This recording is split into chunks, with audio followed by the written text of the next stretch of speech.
people buy into stories more than products. When did you discover that people buy into stories more than products? Because you're a hell of a storyteller. Well, people like to be a part of momentum, and they love, I remember I had a product that didn't work. I started a company that didn't work. I'm not even gonna say the name. I started a company that didn't work, and when we pulled back a little and said, look, we've been in all these stores, we've been kicked out of several stores. How do we regain momentum? And the answer was, let's create a win and a story locally. Because if we can create a story and tell that story to investors and to other distributors, there'll be momentum and people can buy into that story. If we said, look, we took this to this area in New York and sales were X amount of units a week, we're gonna replicate that now wider. We found the formula. That's a story people can buy into, as opposed to, we had this great idea. Yeah, okay, great. There's a million great ideas. No. We have a story. There's a story brewing here. People like that. So it's very often when you're starting out, you want to start small. You want to think big. You want to scale it fast. Start small, think big, scale fast. But part of that comes with building a story. Build the story. And that's exactly what we did. Yeah, I think one thing I always ask myself as an entrepreneur is, how am I different? How am I different? How is my product different? How's my packaging different? And I'm constantly asking myself that. How is our team different? How am I? Everything. I'm always challenging the existing because it's so competitive. I remember when I was in college, I took an advertising class and I was asked to pitch this fictitious product in front of 100 people. And my product was a brownie. It was Aunt Franny's Brownies, which was the product that I was thinking about selling when I graduated from college. I was like, I'm gonna go into the brownie business. And it was a product that my roommate's Aunt Franny sent us every month. And I pitched this whole campaign, advertising campaign, to my class as the final exam. And 30 seconds into my pitch, my professor told me to stop. And it's actually the only lesson I remember from college. And I think the tuition at American, where I went, is $40,000 a year. So for $160,000, it's the only thing I remember of my parents' money. It's the $160,000 lesson. The professor said, stop in the middle of my pitch.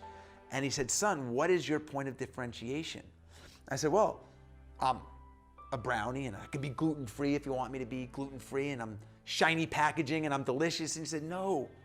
He said, there's 1,000 brownies, and substitute brownie for anything, for gym owner, for apparel manufacturer, for restaurateur. There's 1,000 of them that come out every day, every year, every day almost. We're bombarded with competition. He said to me, if you want to make it in any industry, you better be a much different brownie. And he made me sit down. And what I realized, what he was saying to me was, here we are, 30 years later, differentiation matters. It's an important tool. It's a weapon. And if you're not asking yourself consistently, as an entrepreneur, as a business owner, as a parent, as anything, how are you a different brownie? Let me give you an example of how hard it is. Sure. Rick Barry was an NBA basketball player. When Rick Barry was retired, he was the best foul shooter, when he retired in the history of the NBA. He retired shooting 90%, which means that 9 out of 10 foul shots he made. One year, I think in the 78 season, he went the entire NBA season and only missed 9 shots. He shot 90%. But Rick Barry shot every single one of his foul shots underhand, like this. Sure. Since Rick Barry played, there's been over 2,500 players in the NBA. The NBA, not one, has shot consistently. I think maybe one guy shot one underhand. Never. The NBA average is 76%. LeBron James' career average is like 77%. Michael Jordan's foul shooting average was 83%. He shot 90% underhand, and different brownie. And no one since, none of the 2,500 players that have played in the league or been drafted have shot underhand. It's very hard to step away and be a different Brownie. Right. But very often when you do, you're the best. Because it looks awkward, right? I mean, I watch basketball on TV. We call it granny style. There's even a term for it, right? Style. And so they put their ego ahead of their skills. But here's the thing. When you are a different Brownie, it guarantees you're going to have different results. You do things differently than everybody else, you're going to have different results. If everybody follows the same playbook, everyone's going to do the same thing. And we live in a system, and the great entrepreneurs do that. All entrepreneurs do it. They question, they question the norm. They break the rules. They rip up the playbook, and that's what we did at this meeting. Impossible, and I'm going to prove to you that you're putting these limitations on yourself. You just said it's impossible. You told yourself it's impossible. I'm going to show you it is possible.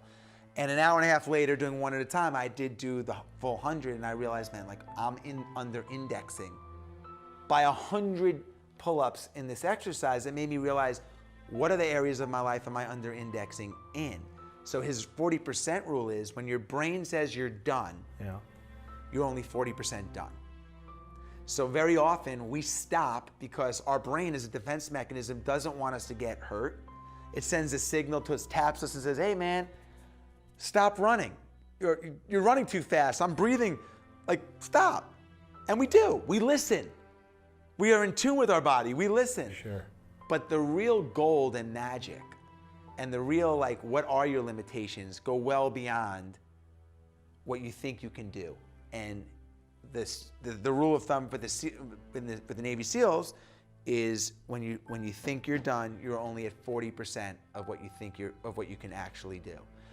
What's interesting is, just by thinking of that, just by being aware that that's even possible, go for a little run, and when you want to stop, you're like, oh, I had enough. You know what? I'm only 40% done, and you keep going. You realize, whoa, I do have more in the tank. We do have more. Wow, we really do have more. And you see it all the time in extreme scenarios, survival stories, guys that walk 90 miles after a crash to civilization or stuff. It's we all have that. It's just, we just don't want to go there. Right.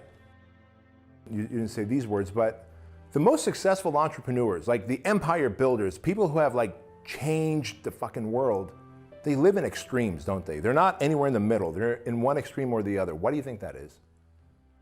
Oh, I definitely think that's true. Very often, I think that's the case. I also think that there's a lot of characteristics I've found.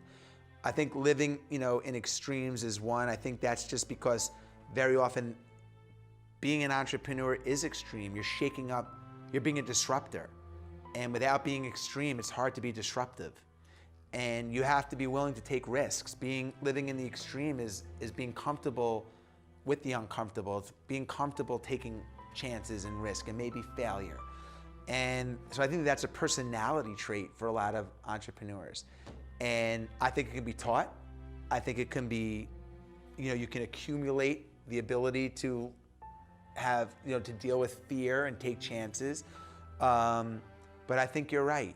And I think, I just think it just comes with the territory of you want to change the world, or you want to go change an industry, or you want to go create a category.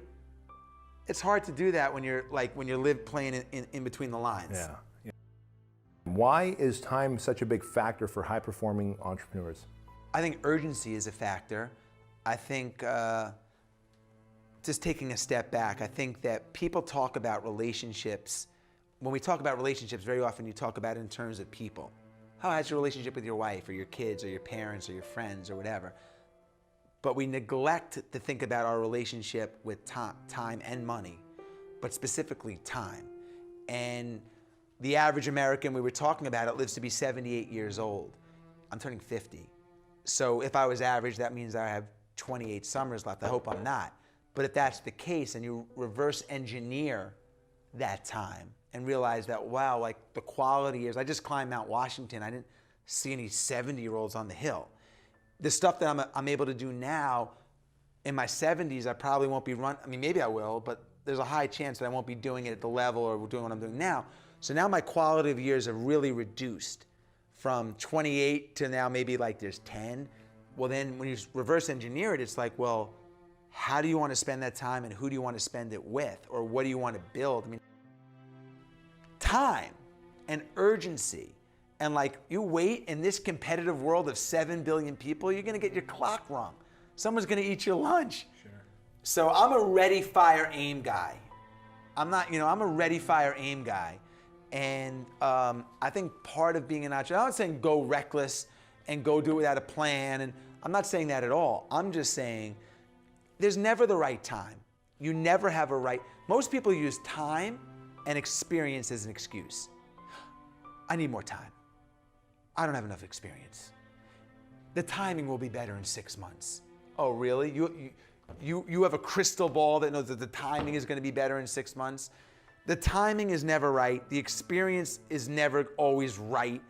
Go. Get your foot in the door and figure it out as you go. And that's what I think you're talking about when you talk about entrepreneurship, business, time, and even life. Get your foot in the door, take a chance, and figure it out as you go. Ask people that have done it.